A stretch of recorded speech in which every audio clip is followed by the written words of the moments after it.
G'day YouTubers. This isn't the midweek video that I thought I was going to make. I had something entirely different in mind.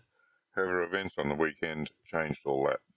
I called it a little bit of bad luck, but it was something that was in the making for quite some time, I guess. It takes time for corrosion to happen.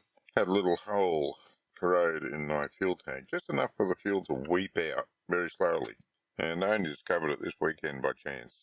So that's what this video is about.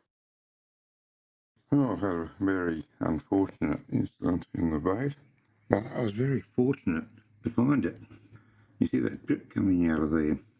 Well, I was setting up the transducer on the other side, getting it level, and to do that I wound the front of the boat up, which tipped the back of it down, and water started pouring out of both bungholes, or so I thought.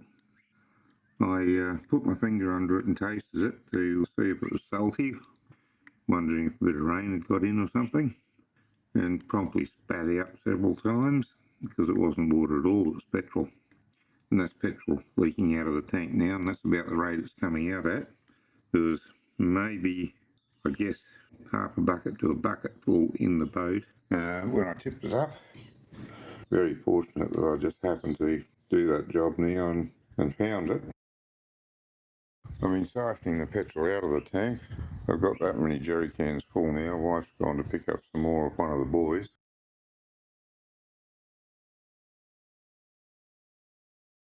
Pull the floor up off the tank, and I don't know if you can tell there, the tank is sitting in there crooked. It's over on the port side up the front and more to the starboard down the back. Now, I'd say, just offhand, that the tank hasn't been fastened in. And I'm guessing that eventually there's been enough movement and flex in it that we've got a hairline crack somewhere. I also note that we've got a bit of corrosion going on top of the tank there. So once I get it empty, I'm going to pull it out, have a good look at it. I'll have to take it somewhere to get welded because there's no way I'm going to attempt to weld a tank that has held petrol in it. That is a job for a professional. You blow yourself up real easy if you don't know what you're doing. And while I have welded propane tanks, I always do that when they're full of water. So same I would imagine goes for a petrol tank. I'm not going to risk it because even a petrol tank full of water could still have a little bit of vapour in it. I'll leave it to someone who knows what they're doing. So yeah, that was my Sunday afternoon when I came down to do the last few things to the boat, like adjust the transducer and a couple of other things I discovered in the sea trials, ready for next weekend when I was going to go out again. And I don't think that's going to be happening now. I'll just get a shot of the tank from this angle. That makes it a lot easier for you to see that it's out of alignment in the fuel tank bay, whatever you want to call it. As I said, over to the port side up the front and fairly well over to the starboard side down the back. So I've got the tank empty now. It must have been leaking for longer than I thought. Must have been a slow drip out of the back of the boat for a while. Only got about 100 litres out, so I must have lost 70 litres of fuel out of the boat. I've got it all loose now. There was one screw holding that back starboard side corner down. I don't know if there's supposed to be any others and they've come out or what's happened. I can't see any sign that there used to be anything up this end. It's probably only just the one screw that was holding it, would be my guess. So I can see moisture down the bottom there, so there's been fuel leaking all through that bay. Funnily enough, I didn't smell it. The only time I smelt a little bit of fuel was when I had my head down in underneath there working on the bilge pump. But the smell wasn't strong enough to suspect anything more than the vents letting a bit of fumes out. So anyway, we know now. I'll have this out in a minute. I was waiting to get some strap or something to put under that end so I can lift that end up, and then we'll get him out. Hopefully, by myself, might just my wife to help me. I don't know whether she can manage it, see how heavy it is. I got the tank out. I've got it cleaned up as best I could. I say it still needs it's still pretty dirty and you can still see a bit of corrosion on it, so it needs some dedicated fixing up.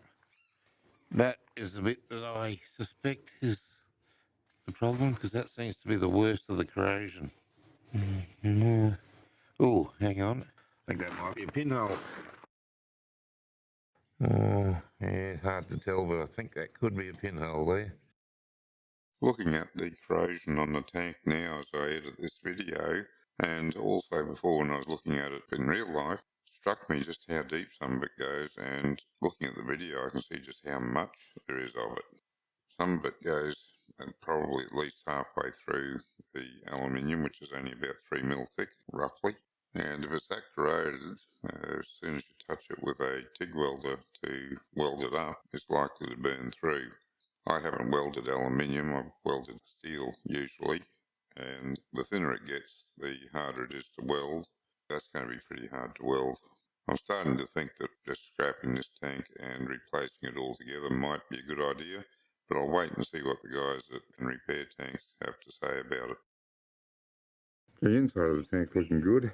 I think you should be able to see that. It's all nice and shiny as it should be. It's only the outside that's had a few dramas. And there you have a big hole in the floor where the tank goes. Again, got down and scrubbed that as best I could, but there's a bit more dirt in there. I can't imagine how so much dirt got up in there. I'll have to get some better detergent and try to get that off. I would like to have it nice and clean when I put everything back. So I'm off the water again. Well, that's it. As I record this audio, it's Monday morning, but there's no businesses open yet. It's quite early. I'm going to ring around as soon as the businesses start to open and see if I can find someone who can weld this up. Hopefully I won't have to get a new fuel tank. I don't think the corrosion's that bad in it. There's a couple of spots which I suspect are weeping, although I'm not 100% sure, and there's quite a few spots that minor, very minor pitting on it, so I don't think it's any of them.